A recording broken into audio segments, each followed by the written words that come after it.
Story time about my boyfriend's crazy ass girl best friend, like batshit crazy to the walls girl best friend, and y'all are gonna tell me if I should leave or if I should stay. Okay, this is just a tiny little bit of background information, but he met her while we were together through work. And in the beginning, he did not tell me about her because he got off of work at 9 and he was staying until like 12 a.m. just saying that the boss wanted him to stay later, but he would be at like hotels, bars, and clubs.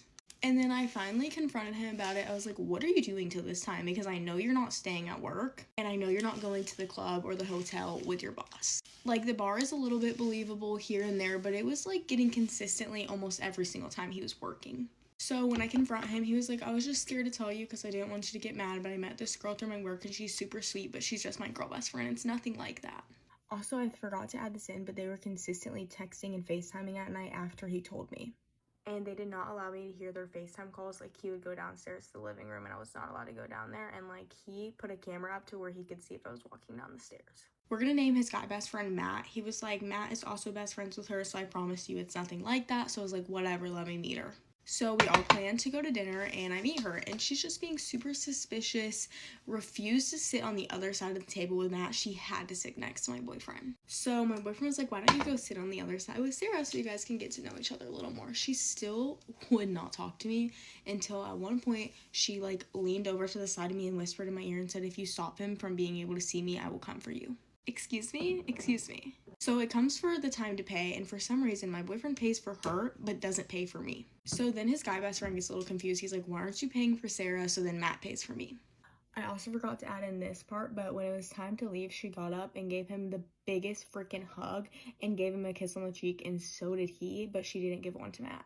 We go home, we have a conversation. I'm like, I don't really like her. I don't want you guys hanging out after work. I prefer you guys to just hang out at work. So he texts her and has this conversation. It's like, we need to lean back a little bit on the hanging out after work. And she shows up to our house crying. And he goes outside and he's out there for an hour in the car with her, like hugging her, comforting her. At this point, it's like 2 a.m. So I go out there and I'm like, he needs to come inside. Like, we need to go to bed. We both have work in the morning. And she's like, you don't understand. Like, you can't cut him out of my life. Like, you can't stop us from hanging out after work. Like, he's my only friend. I'm like, you have Matt. Matt doesn't have a girlfriend. Hang out with Matt. And she was like, no, you don't understand. Like, I've never felt more connected to someone like I do with your boyfriend.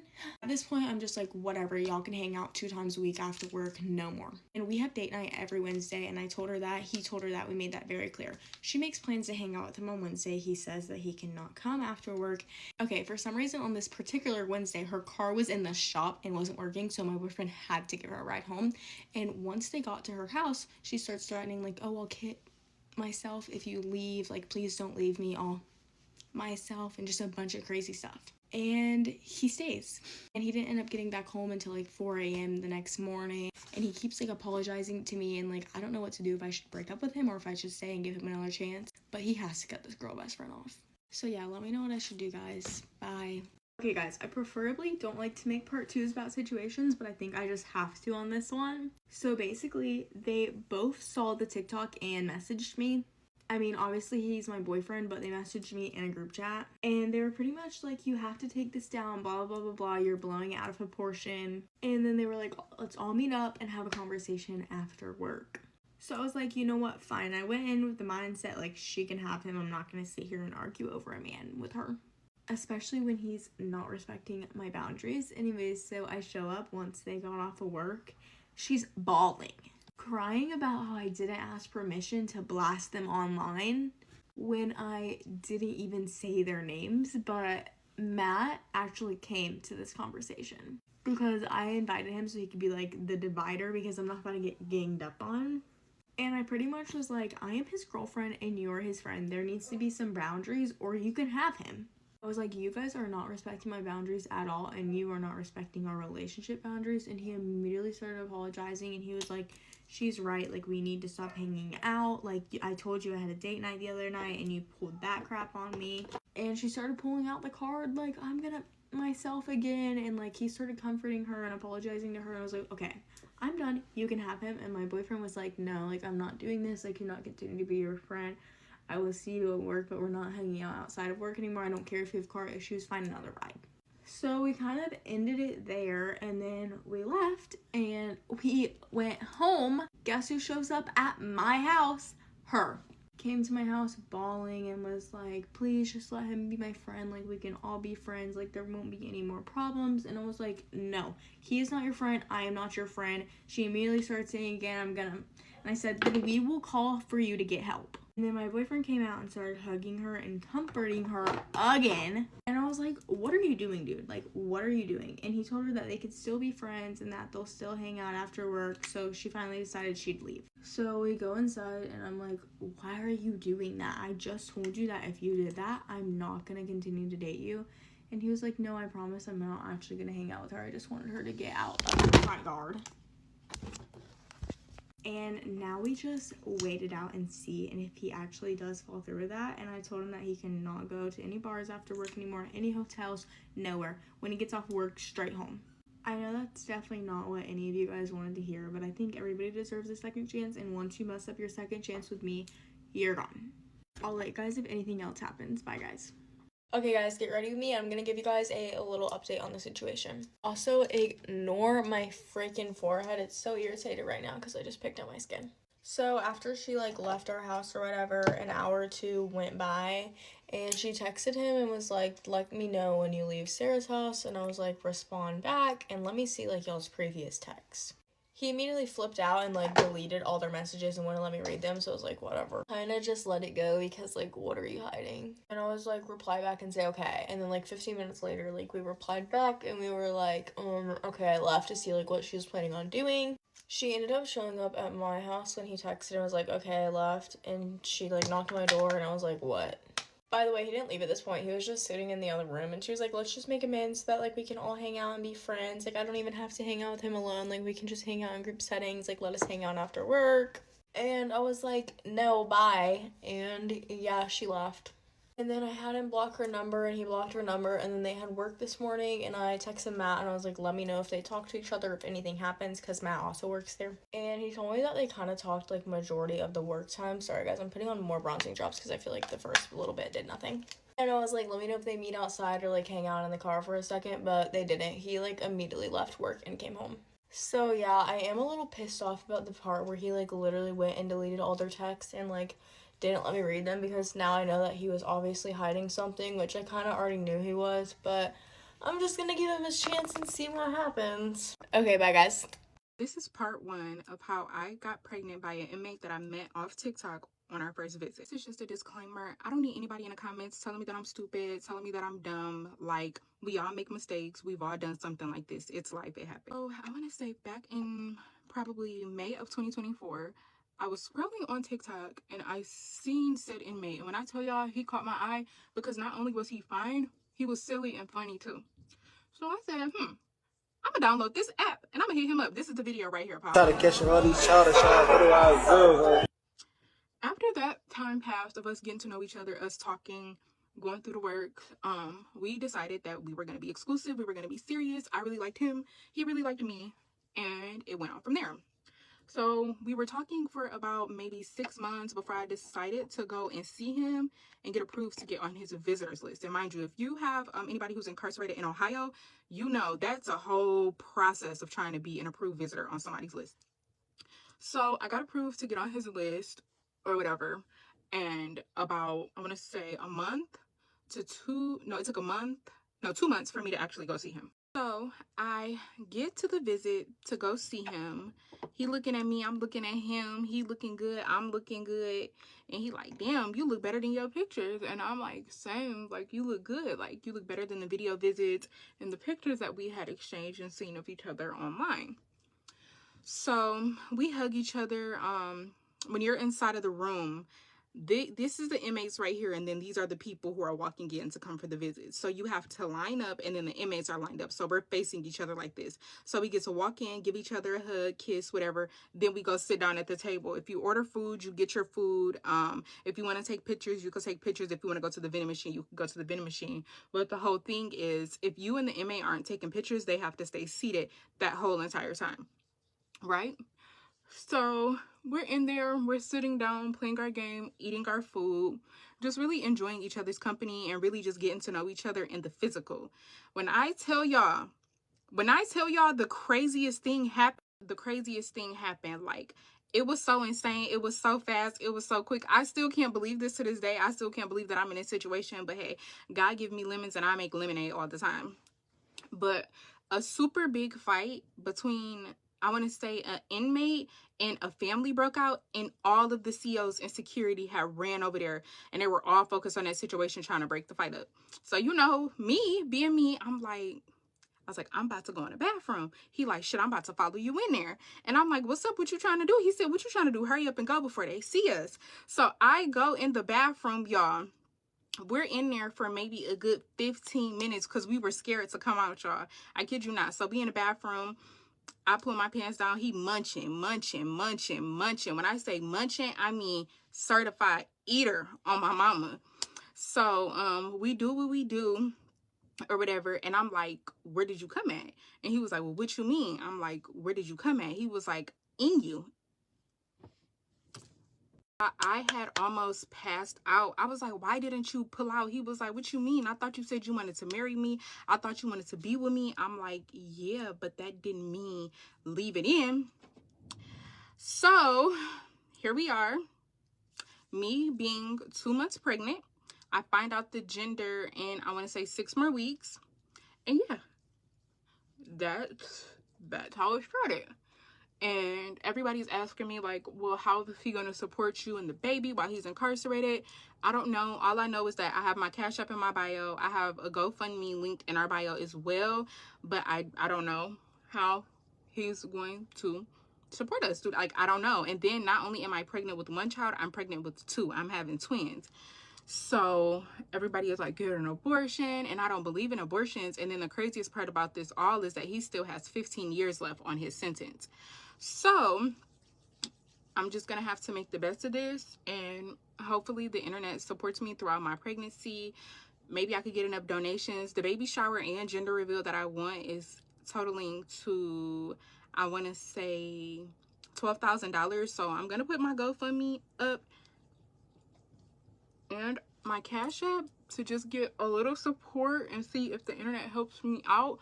But like I said before, I don't need anybody judging me or telling me like, why would you do this? Like, we all have made a mistake like this. Like, please don't be judgmental. Like I said, the Cash App is in the bio. The GoFundMe is in the bio. Please donate if you can, because I'm carrying 2 babies, and look at how big I am, y'all, to be 2 freaking months. Like, this is crazy. And I know all of y'all are probably like, you're stupid, you're dumb. I see a lot of people in the comments saying that I'm a bird, I have a bird brain. And it's like, only thing I need right now in this moment is just genuine love and support.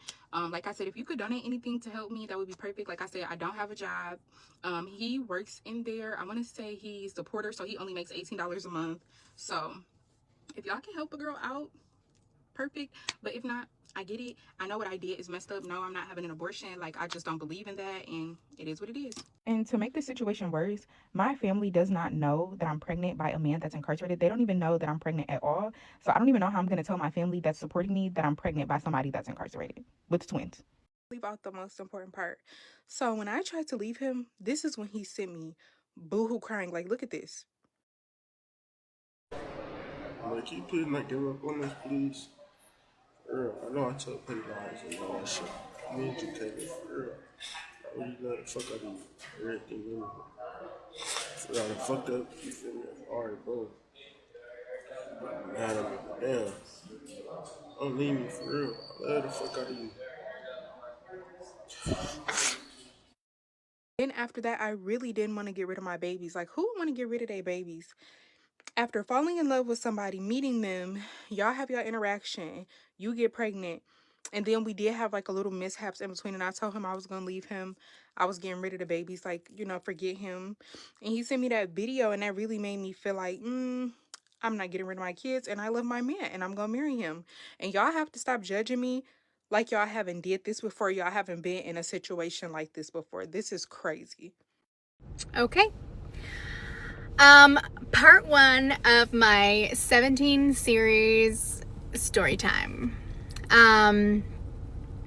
My husband of 12 years had an affair. So let's talk about it. I do want to preface by saying that I am not going to use real names. I said that in my last video. But I'm also not going to speak ill of anybody. because I have since moved on from that. I am no longer hurting about the loss of my marriage. I'm no longer hurting about the loss of him.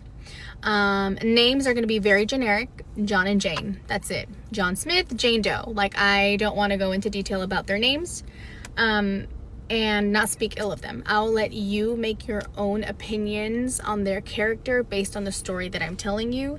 This is my encounter. It is my story. I am the victim in this story. You know, they may have their own version of what happened, but this is what happened to me, how I felt, and how I came out on top after everything that happened. I just want to do a quick recap from the very, very beginning and how it started, because I think it plays a crucial role in why I was so angry when all of this happened. So I met John in 2012, and we were together for 13 years. When I met John, I was not looking for a relationship. I had goals to leave to the military. As a matter of fact, I was going to leave that April. I met him in October of 2012, and I was leaving in April of 2013. And whenever he started showing interest in me, he was very persistent. And I told him, like, do not, you know, try to sidetrack me. This is my goal. This is what I'm doing. I don't want a relationship. I mean, it took him a while for me to finally say, okay, fine, I'll be with you, because I just did not want a relationship. He was very persistent, telling me that he loved me before we became anything, telling me that he was going to marry me, that I was the woman of his dreams. And obviously I fell in love because I ended up being with him. And then we were together for about 10, 11-ish months before we got married. And we got married in November of 2013. So that is where it all started. The reason why that is so important is because of how pushy he was about how he wanted to be with me so bad. And I was like, had my reservations, but I ended up, you know, being with him. So fast forward. I suffered from infertility for a very long time. Took us 6 years to have our first daughter, who is now 6, and then it took us 2 years to have our second daughter, who is 5 months, who will be turning 6 months here in a few days. So yeah, we have 2 girls. In November, girl, what? No, I'm lying. In June of last year, oh my God, there's more detail. So we're originally from Houston, Texas. And this is where we lived. He got a job with a logistics company a little bit after we got married. And that job closed down shop in Houston and moved to Fort Worth. So we didn't have our daughter, our 6-year-old at that time. So we moved together. I moved with her. I was like, let's do it. So we moved. We were there for a few years. We moved back home for personal family reasons, and we were here, and that's when I got pregnant with our first daughter. And then we stayed in Houston for a couple of years, and then he went back to that same company, and they moved him back to Fort Worth, and we were there in Fort Worth with our now 6-year-old for a few months, literally, and they moved us to Arizona. We were in Arizona for a year, and then we moved back to Houston, and he was back and forth between Houston. We were living at my parents' lake house in Lake Livingston, but he was back and forth between Livingston and Lubbock like every 2 weeks. And it got to the point where I didn't want to be alone at the lake house because, you know, Michael Myers' Texas Chainsaw Massacre was a little scary. And it was just me and my daughter. And so I ended up telling him, like, why don't you ask your company, like, if they want you to move to Lubbock or not, because it might be easier for you, 1, so you're not, you know, moving so much, and 2, you know, you have us with you. He's like, yeah, let me ask. They loved the idea. So we ended up moving to Lubbock in November. Why do I keep saying November? We ended up moving to Lubbock in 2023. Who knew that me telling him let's move to Lubbock was going to uproot my whole life, right? But me being the supportive and wonderful wife that I am, woman that I am in general, every time that he was asked to move, I never hesitated to say yes, because I wanted him to look good to the company so that he could get his promotion, so he can get his pay raise. So he was sitting really pretty. By the time we got to Lubbock, he was sitting real pretty when it came to salary and position. He had a terminal manager position at the company, and we were sitting pretty. we weren't hurting for anything. We ended up buying a house in 2024, 2,400 square feet, 4 bed, 3 bath, super nice, cul-de-sac, nice side of Lubbock. I mean, just beautiful. Our daughter was going to a private Christian school tuition that we paid for out of pocket. And I was working for UMC physicians out in Lubbock. I worked for a pediatric clinic out there. When we decided to try for baby number 2, it was when we were back in Arizona, and I was still having trouble getting pregnant, just like I did with our first baby. So we decided that when I got my insurance at UMC Physicians, I went to the OBGYN, and they started me on treatment like I did with our first daughter. That treatment didn't take. I didn't want to deal with the emotional and physical and mental weight of it all, because I knew what it entailed. So I decided that I was just going to get an IUD and just be okay and content with our one daughter. When I went to go order my IUD, it was in November of 24. Yes, in November of 24. The doctor told me it's going to take about 8 weeks for it to come in. And I said, that's fine. It's not like I'm going to get pregnant anyway. In December of 2024, as a matter of fact, on our daughter's 5th birthday, I found out I was pregnant.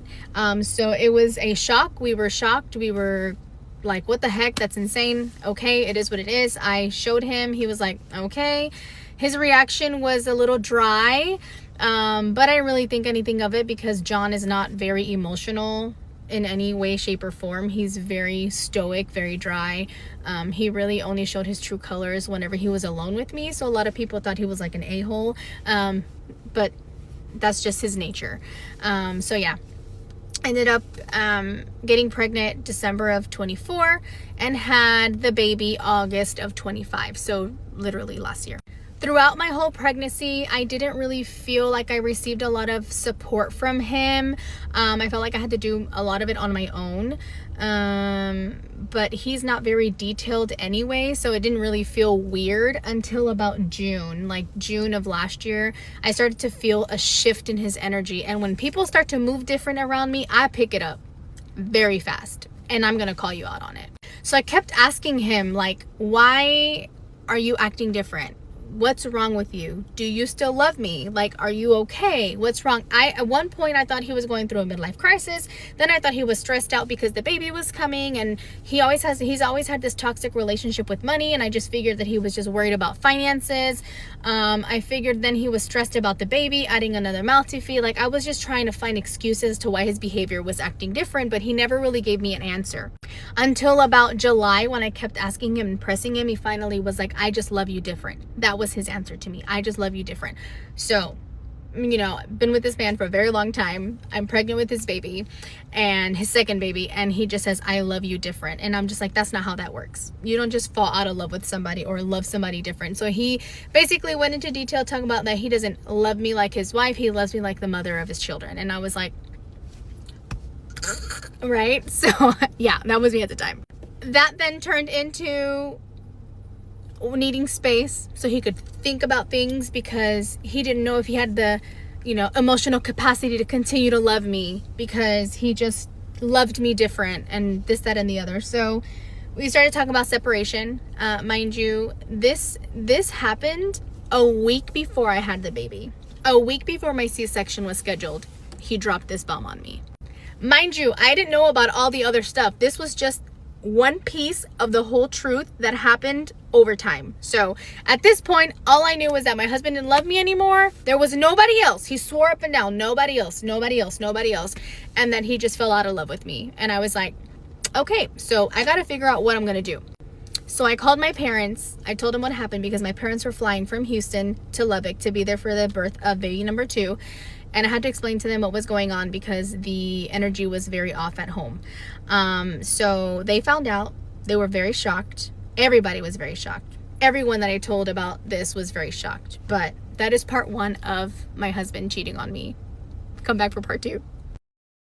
Okay, last I left off, I talked about how my parents were coming from Houston for the birth of baby number 2. But I want to fill some gaps, because people did ask some questions. So no, I ended up not going to the military, because I stayed for him. Which to me is now ironic, because it's crazy how I gave up all of my good jobs that I had here in Houston and in Fort Worth and all that, just so that he could continue to look good with his company. Like, I stopped doing a lot of the things that I liked. I left my family, I left my friends to support him in his career, all for what, right? But we'll get to the nitty-gritty, because ultimately karma does do her part. So no, I never went to the military. And when I said that he was very dry during my pregnancy and he didn't help me in the pregnancy, he didn't even go to any of the appointments. And there was a few times where I went to L&D, like labor and delivery, because my blood pressure was not crazy, but my legs were swelling. I almost passed out because of low blood sugar. I was having contractions very early on, and he never met me at the hospital. He was just like, let me know if I have to go pick you up. Like, he never said, I'm on my way to go make sure that you and baby are okay. Ever. Anyways, so I called my mom. I'm crying. She can't believe it. She's in total shock. This is out of character for him. I mean, anybody that you ask that knows us will tell you that we were like the it couple. Like, you guys were goals, you know? And I'm just like, I mean, yeah, we had a great marriage, but it wasn't until after everything ended that I started to realize a lot of the things that I lacked. That he lacked, that I did not receive, but we'll get there, right? So I call my dad, tell my dad, that's the one I was dreading, but my dad was like, listen, I am going to be neutral. I am there for you, and I am there for my granddaughter, and that is all I'm there for. As long as it doesn't get weird or awkward or no one steps out of place, we're good. So I was like, okay, fine. So my parents get there. I'm scheduled for my C-section on a Monday morning, August the 4th. And we end up going to the hospital. We get prepped. Granted, I have been crying all week long, nonstop. I have a headache. I haven't been eating. I am just so heartbroken, destroyed on the inside. And I just don't know how I'm gonna survive. Literally, that is how I felt. I just did not know how I was going to continue with life. But we get to the hospital anyway. My little sister's braiding my hair. They're prepping me for the C-section. And my mom told me, you know, maybe you having the baby is going to trigger something in John. And he's going to be like, what the hell am I thinking? What am I doing? Like, I need to save my family. And I was like, okay, Mom. You know, I'm a Christian. I believe in the power of prayer, and I pray all the time. But when I tell you that I prayed harder than I've ever prayed in my life for something to be restored in us, I was praying. And I'm sorry that it's bumpy. I'm driving home from work, and these people want their part too, and I'm not going to make y'all wait like all these other TikToks make y'all wait. That irritates my soul. Anyway, so I have the C-section, I have the baby. I asked him, like, are you going to stay at the hospital with me, or are you going to go home? He's like, no, I'm staying with you. I'm going to stay with you because you're having the baby. You're going to need help. And I said, okay. So he stayed at the hospital with me while I was there for those 3 days. And he helped as much as he could, I guess. Honestly felt like he could have done more, but he probably feels like he did the most. But, you know, that's neither here nor there. So we ended up going back home, and luckily I still had, you know, my mom and my dad there for the week. I had his grandma was living with us at the time. You know, I still had support with me to kind of help me through the motions of everything I was going through, because I just could not, I don't know, like, could you just imagine all the hormones that are raging through your body during postpartum? Not suffering, but struggling with the C-section, trying to breastfeed, your husband telling you he doesn't want to be with you anymore after years of being together. Like, all of that all at one time was so much emotionally on me. So we were home, and I had baby on a Monday. I believe we were back home by Wednesday. And on Friday, my dad had asked me, like, if I wanted something special for him to cook, because if you know, my dad can throw down in the kitchen. He can throw down in the kitchen. So one of the things that we love most is his shrimp soup. So good. So I was like, Dad, like, I want shrimp soup when you come. Make it on Friday. I'm going to invite some friends over. my really good friends, and I'm sure they don't mind me using their names, but Courtney and Trey out in Lubbock, very great friends of mine out there, came and had dinner with us. And Courtney, being the lovely friend that she is, brought me a care package with like lotions and bath salts and slippers and all the things, you know, all the things that a new mom could need. And while we were at the dinner table eating, she kept making comments like, oh, you know, if you're tired, John can rub your feet and John can rub your back, like with all the things that I had. And I was looking at her and I was like, no. So I didn't say anything to her. They had no idea what was going on. So they leave that night, and my dad had invited them to come over again on Saturday so he could teach them how to make different salsas. I'm Mexican, so my dad was like, you know, come over and I'll teach you how to make different salsas. And they're like, okay. Well, that night I texted Courtney because I didn't want it to be awkward when they came back again on Saturday, her, you know, saying comments like that. So I texted her and I was like, Courtney, I just want to let you know that John doesn't want to be with me anymore. We're separating. And she's like, girl, are you high on your oxy? Because I had medication for my C-section, but it wasn't anything strong because I was breastfeeding. And I was like, no, this is real life. He said he doesn't want to be with me anymore. It escalated very quickly from I don't know, I don't love you anymore, I need some space, to separation, and just like divorce started coming into the question. It was just a lot at one time. And she could not believe it. Again, like everyone else could not believe it. So Friday comes around and they come over and they're making salsa, and Trey and John are outside, you know, talking, doing guy things. And me and Courtney, my mom, my sister, were all inside hanging out. My dad went to sleep. And Courtney just kept saying, Crystal, it does not make sense. He did not just fall out of love with you like that. Like, something's not adding up. And I'm just like, no, you know, devil's advocate, giving him the benefit of the doubt. Like, John would never do that. That's out of character for him. He's never given me a reason to think that he'd ever step out in our marriage or on me, period. Like, he's never shown signs of that. There's no way it's someone else. I really, truly think that he just fell out of love with me and he was trying to make it work. She's like, Crystal, it does not make sense. You don't switch up that fast, like out of nowhere. Like, how long did this happen? And I'm just like, okay. She started planting a seed in me. I was like, okay, she's probably right. Like, something's not right. So I get onto the T-Mobile app and I start looking at phone numbers, phone calls, text messages, everything that you can think of. I started looking on our bill, and I found no like common number, no reoccurring calls, no text messages, nothing. So everything looked clean, and I was just so confused. And she was like, check his phone. Y'all, I am not a toxic woman. I do not ask for your phone. I don't ask for your passcode. I don't ask to go through nothing. That is not the kind of person that I am. It's too much energy.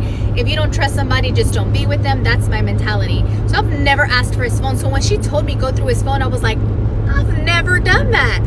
But she was right. I had to go through his phone. I needed, for like my own mental peace of mind, I needed to go through his phone. So I went outside onto our porch and I walked straight up to him and I said, give me your phone. And the look on his face, he was like shocked. He's like, why? And I was like, give me your phone. I want to go through your phone because it doesn't make sense that there isn't anybody else. Nothing is adding up. I don't understand. So he hands me his phone. I go through it thoroughly, and I mean thoroughly. I found nothing, not a thing, nada. And he was like, are you happy now? Are you content? Like, just being an a-hole. I was like, oh, this man is hiding something. But I didn't think to check his work phone. That is why I messed up. I didn't check his freaking work phone. But that night started a really bad argument, and he had confessed that he met a girl at the gym, that he confided in our problems instead of coming home and talking to me. But that will have to be on part 3. Okay, part 3 very fast because it's late and the baby is, I think, sleeping. She made a noise. Anyways, I just want to mention that I was only praying to restore my marriage before I found out about the actual infidelity. Once I found out about the actual cheating, I was like, I'm done. I value myself way too much to stay with a man who was willing to step out on his wife of so long and step out on his kids. Like, I can't do it. And also, I'm setting an example for my daughters. So, and I had told him from the very beginning when I first met him, like, I only date to marry. I don't play. I value my time. I value myself. And if you cheat on me, I'm gone. Like, I don't care if we're married. I don't care how long we've been married. I don't care how many kids we have. If you ever cheat on me, I'm gone. And that's what I did. I left. Anyway, so he met a girl, Jessica, and he finally told me that he confided in her our problems, which to me is like, okay, cool. Every marriage has problems. But if you have problems with your marriage, you go and you talk to your wife. You don't go talk to a woman that you met at the gym, right? And if you're going to talk to anybody, talk to somebody who's unbiased and neutral and mutual. Not some random chick you met at the gym. Someone of the opposite sex. Like, anyways, whatever.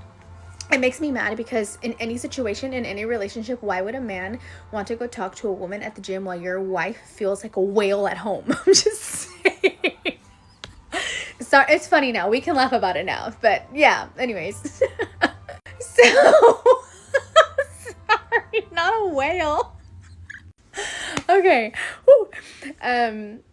So that happened. And then everyone ended up leaving already after the week, right? So I was like a week and a few days after I had the baby.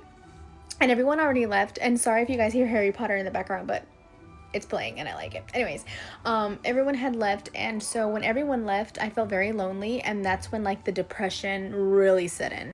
The only reason why I got up and out of my bed and did something about it was because my oldest came into the room and said, Mom, you are not taking care of me the way you used to. And oh my God, that broke me. Oh my God, it broke me.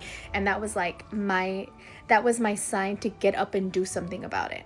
So I called my mama. I was like, hey, yo, Mom, I'm coming home. I can't do it. I have no help. I'm falling into a depression. I'm not eating. I can't breastfeed. I'm scared I'm not taking care of the girls right. I need help. Like, I need help. And I'm so glad that I did that because who knows what kind of deep, dark depression pit of hell I would have stayed in if I had not left. So we went to go get a U-Haul. And I packed everything while he was at work and he came home and I thought him seeing his kids' things like packed was gonna snap something in him, but nah, girl, it didn't. He was like, this is all you're taking? And I was like, yeah, that's all I'm taking. I'm taking it all with me. Like, this is what I'm taking. So he helped load up the U-Haul. My mom flew my little sister down to Lubbock. I picked her up from the airport 2 weeks postpartum. 2 weeks after C-section, I drove my ass from Lubbock to Houston with the trailer hitched to the truck with my babies in the car, 2-week-old, 5-year-old at the time, my sister, and we drove 10.5 hours home to Houston. And when I got here, unloaded the trailer, and my whole life was sprawled out in the living room floor at my parents' house, in my childhood home. And when I saw my stuff in the living room all over the floor sprawled out, when I tell you it was the saddest thing I'd ever experienced in my life, it was sad because I never pictured my life to be the way that it was that day. But I got everything organized, I got everything settled, and I dug my head into the Bible. You know, like I said in the previous video, I'm a Christian woman. I believe in the power of prayer. But I was more praying for myself than I was praying for my marriage at that point. I was praying for strength. I was praying for surrender. I was praying for, rebuking depression. I was rebuking all of the spirits, evil spirits of anxiety and depression and just dark thoughts. That's what I was doing. And I was praying that the Lord was going to lift me and take me out of that hole that I was in. And he did. He absolutely did. But that is how I healed. I sat in my pain and I felt every single ounce of pain that I had. I felt it. I cried through it. I screamed through it. I threw punches at the wind through it. You name it. I did all of it. I didn't cope by drowning my sorrows in alcohol or drugs or sex or men. No, I focused myself on one man, Jesus Christ, and I sat in my pain and I felt it. Every single fiber of my being felt the pain that I was going through. And that is truly why I feel like I healed so fast, because I allowed myself to feel. I ended up having to go back to Lubbock 2 weeks later for the baby's 4-week appointment. But before I went back, I had found out that he'd taken this gym girl, Jessica, on a date. I say date because he said it wasn't a date, but he invited her out to eat and he paid for her to go to Whataburger. It was a freaking date, whatever. And then he ends up telling me, you were right. She thought I was leaving you for her. I'm like, I know I was right. I'm a woman. I know how we think. You thought that you being nice to her and then your wife leaving and then you asking her out to dinner, that she wasn't going to be like, oh, this man is going to try to get with me. Come on. I mean, how naive are you, guy? Come on. Anyways, so I come home. I go back to Lubbock, take the baby to her appointment, and I end up coming back home. And I had to go back again in 2 more weeks for my 6-week postpartum. Now, this is where it gets crazy. This is where it gets insane.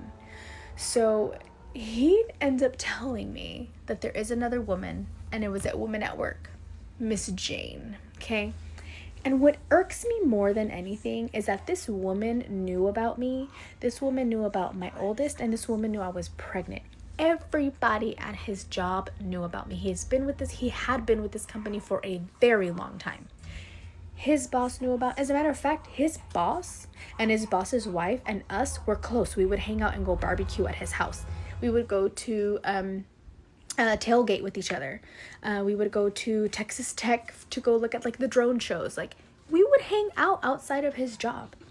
Everyone knew about me. There was pictures of us in his office. So, homewrecker Jane, shame on you for doing what you did, destroying a man's life, completely dismantling everything in that man's life.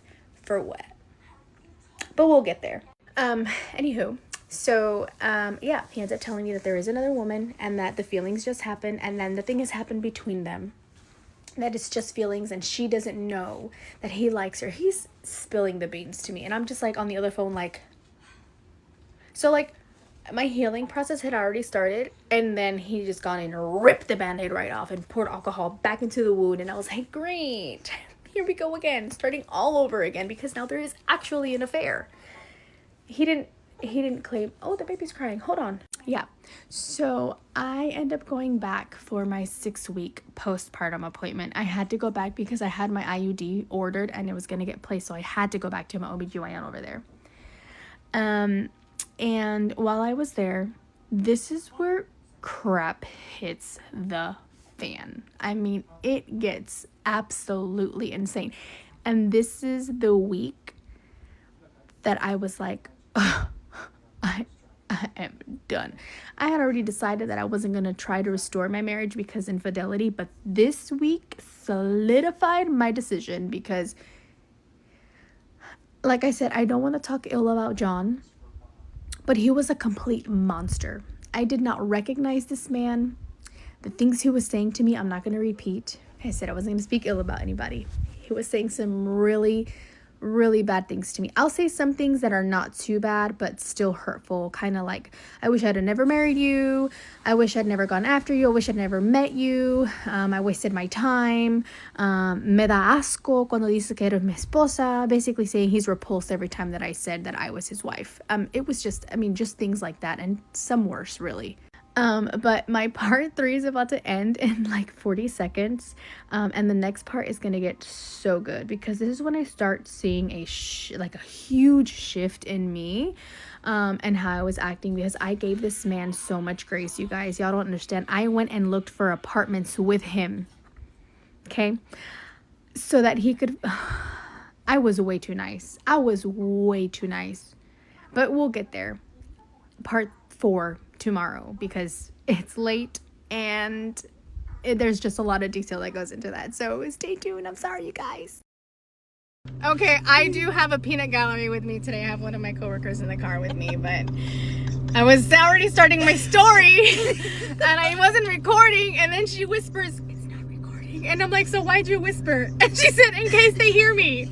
Oh, I wasn't recording. Anyways, part 4. I forgot where I left off actually. Dang it. Hold on. All right, now I remember. I had to check my coworker's TikTok and see where I left off. Okay, so I left off where there was a shift. I had to go back for my 6-week appointment for me, and I ended up going back home, and I told him I'm gonna stay for 10 days. The reason I was staying for 10 days was because our oldest daughter asked to stay with dad for 10 days. He did not want me there. He did not want me in this house, y'all. When I tell y'all that I was interfering with his life and his love life and his relationship with Jane, I mean, he was just so bothered and pissed off that I was there.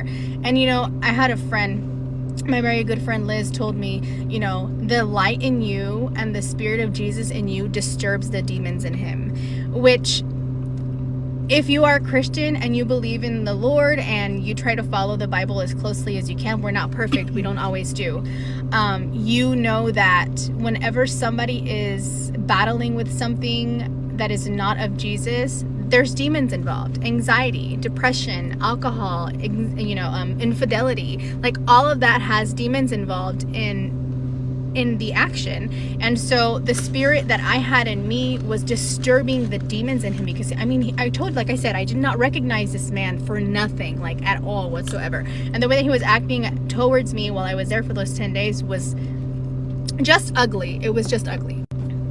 So I ended up kicking him out of the house. I told him, while I'm here, something happened. I don't want to go into detail, but something happened. We got into a huge argument. The argument ended really ugly.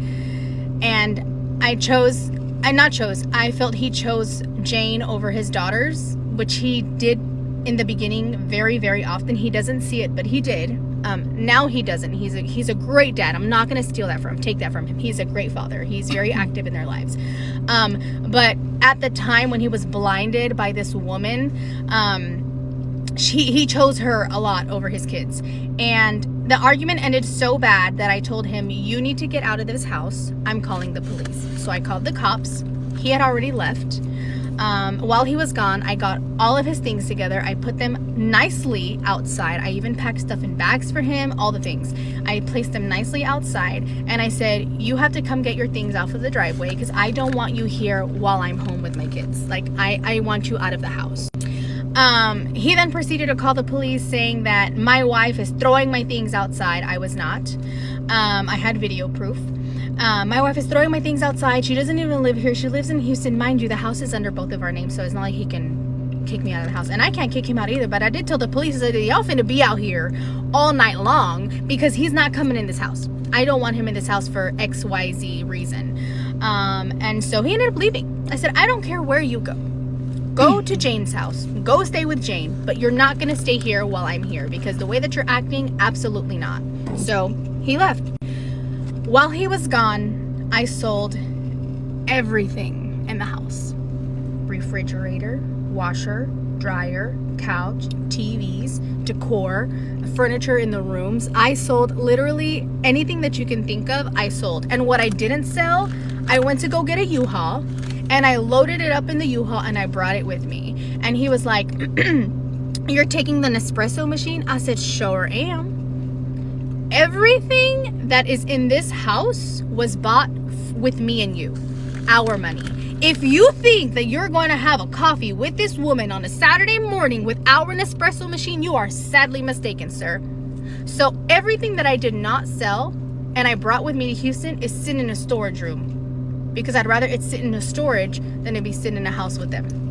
This is when, not angry, but this is when I started putting my foot down and setting boundaries. Because, okay, you made a fool of me, you're not gonna make a fool of me anymore. Like, I am not a mockery for nobody, and you're not about to take the stuff that we worked hard for and share it with her, including the house. I said, you want to be with her, go get yourself an apartment. And he did. And guess what my dumbass did? I went with him to look for the apartment and make sure he was asking the right questions, so he was making a good choice. Girl, when I tell you I gave this man so much grace, I look back and I'm like, why did I do that?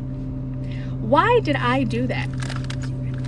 It was Jesus in me. I'm telling you, it was Jesus in me, because I don't know. If God was not centered in me, I don't know what I would have done, because I would have gone to his job, dragged her ass out of that office, whooped her ass in front of everybody, then gone into his office and raged and whooped his ass too, plastered her face on a sign, like, you know, those signs they put in the yards, and put, I'm a homewrecker, and put them all over their job in the yard. Those are the things I would have done if I was really spiteful and bitter and ugly, but I didn't do it. I did the Christian thing. I set boundaries towards the end, but boundaries that were nice, not boundaries that were like, oh, you know, she crushing out. You know, I never had a real crash out, never really, other than me screaming and crying and throwing punches at the wind and talking to Jesus. That's about it. Those were my crash outs. So everything is sitting in a storage, and I am back at home living with my parents, you know. So he stayed in Lubbock and got his apartment. They moved in together. Mind you, this relationship has never really been stable. It's very on and off. It still is very on and off. But listen, I'm not going to tell him how to live his life. He is welcome to live his life as he wants and as he wishes, and I'll support that. The most important thing for me is that my kids are taken care of, because if you step 1 foot out of line with my children, it's war. I'm throwing hands for my kids. I will drag you with throwing hands, like point blank period. Now, I don't ever think that he will put them in a situation where they would be treated bad, like mistreated, disrespected, or anything like that. Because like I said, he is a good father. I'm not going to take that from him. He's a great dad. Now he's active, and he moved back to Houston because Karma came and played her role. Jane left him to go back to her husband. He was forced to resign from his job, so he was forced to move back home. So now he's back at home. He just got another job. He was without a job for about 2 months, you know, and that's where we stand now. Now he's finally helping me again with child support, although it's a touchy subject because, again, money is a very toxic, you know, thing for him. But, you know, he tells me that I haven't forgiven him, and that I'm mean, and I'm bitter, and this and that and the other, and I'm truly not. Because if I was, I could get a lawyer and take you for everything you've got and leave you with nothing. If I was truly bitter and spiteful and saw you as a source of income, then I would have been like, yo, these last 2 months that you haven't paid me child support, I want back pay. So find a way to give it to me. But I'm not doing that. You know, I have given this man almost everything that he's wanted out of this when he's the one who screwed up. You know, I am so nice to him.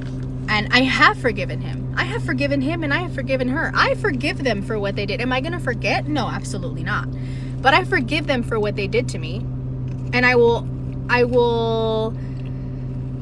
not hold it against them. If they want to be together, cool. Everyone deserves to be whoever it is that they want to be with. That's great.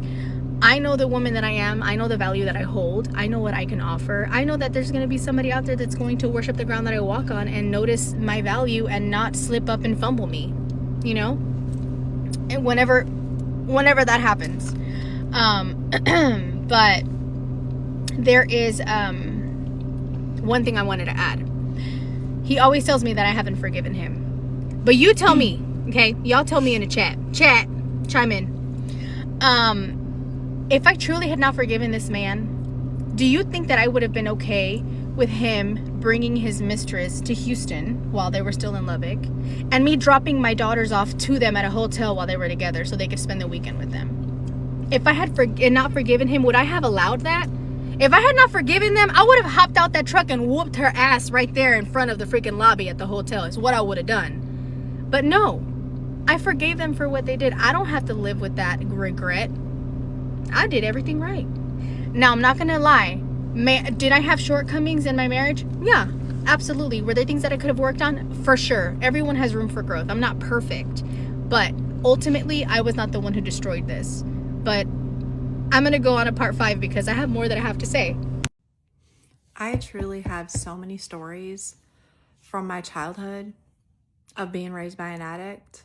And I say that because I have been married to my husband for 28 years, and there's still things that I remember from my childhood that happened that I'll tell him, and he'll say, you never told me that before. Like, I've never heard that story. And I'm like, okay, hold on just a minute, buckle up, because I've got a big one. This is huge. And I will just unfold this whole bizarre scenario that he is like, really? Did that really happen? And then, you know, check with my brother. It definitely happened.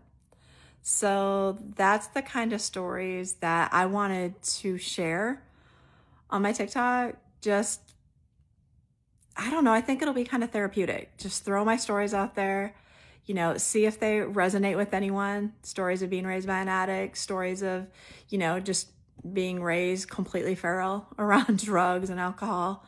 I mean, obviously I chose a different path, but, you know, that took a lot of work and a lot of support and a lot of, you know, help to break out of those cycles and out of that lifestyle. But there's just so many stories jam-packed up in my brain that I really would love to share with people, because if anything, you know, they're at least entertaining. I mean, yeah, they're definitely entertaining. So when I was little, my mom had this babysitter for me and my brother, and her name was Kendra. And Kendra would babysit for us. And how my mom would pay Kendra was she would buy this 16-year-old girl and her friends liquor when she would get done babysitting us, and then they could go and all drink and have a good time. And one of these times, after Kendra was done babysitting, my mom put us in the car and said, hey, we're gonna go to the liquor store and pick up some things, and then we'll come right back home. So we jump in the car and we're in the drive-thru at the liquor store. This is when you could just pull up to the window and order, and they had those a lot, like in the 80s. It's kind of weird. I don't really see those anymore, but then again, I don't really frequent liquor stores too much. But anyhow, we're in line. My mom's at the window. She's buying a big bottle of Kessler's, like a fifth, and she's just, you know, paying the money. And all of a sudden, a car full of teenagers pulls up behind us. And my mom looks in the rearview mirror and she's like, what the hell? And all of a sudden, like, her expression goes from like just happy, ordinary to like livid. And she said, Kendra and her friends are in the car behind us, and I told them to wait at the house for their alcohol because they could get me arrested. She's like, watch what I'm gonna do. And she gets the liquor, she pulls up a little bit, she gets out of the car like she's gonna walk it right over to them. And right before she gets to the door, she takes the bottle and she opens her hand, and the bottle falls on the ground and busts everywhere. And the liquor obviously goes all over the ground. And she says, that'll teach you. I told you to stay at the house. I'll take care of it. And you didn't listen. Don't ever ask me to buy you liquor ever again. And they were in the car like, whoa. And me and my brother were in the car like, that was extreme. Always had to be a 10. Always had to be extreme, but never boring. Also, I don't know. Okay, story time. Got another story. When I was in 4th grade, my mom had a boyfriend named Butch, and Butch was in the mafia. So he was from Chicago. He's an Italian dude, and we lived about an hour and a half outside of Chicago. Whenever Butch would come into town, he would take us to dinner. He just always would spend big money, you know, just he'd buy us stuff. He just was a really nice guy. We liked Butch. Butch also had quite a few vintage cars, and one of his vintage cars was in our garage, and it was a show car. It was mint green, and it had so much chrome on it and these big fins off the back.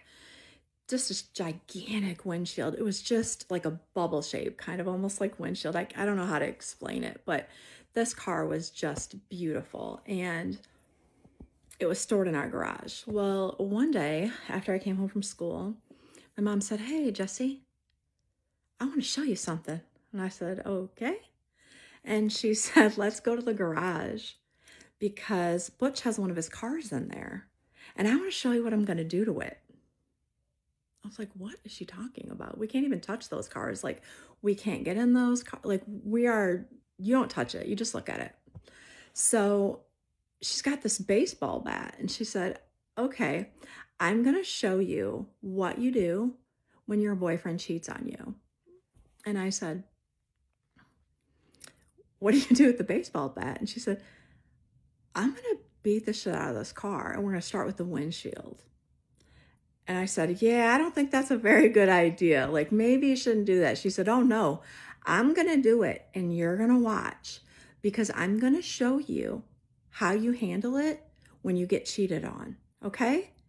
And she took that bat and she just began to just whack the crap out of this car. I mean, just busting the windshield, then the windows all the way around it. And then she just started beating the hood with this baseball bat. And I just was like watching her, just thinking, is something wrong with her, or is it me? Like, she's so unhinged.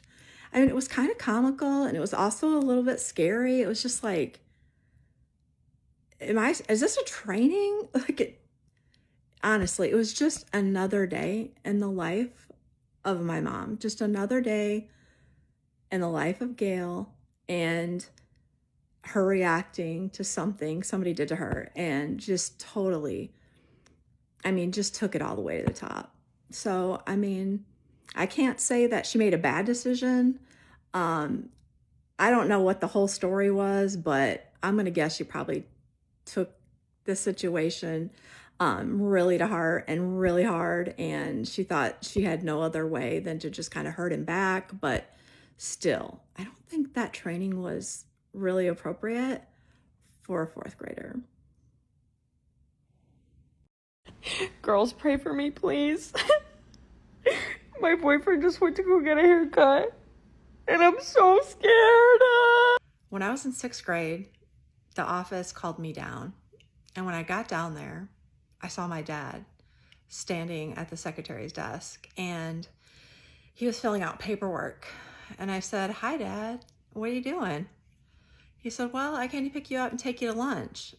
And I thought, man, if my mom knew that you were here, she'd probably kill you. But I mean, he was signing me out, so I just had to go with them. Well, we got in his car and we went over to Pizza Hut, and it wasn't too far, just a couple blocks away.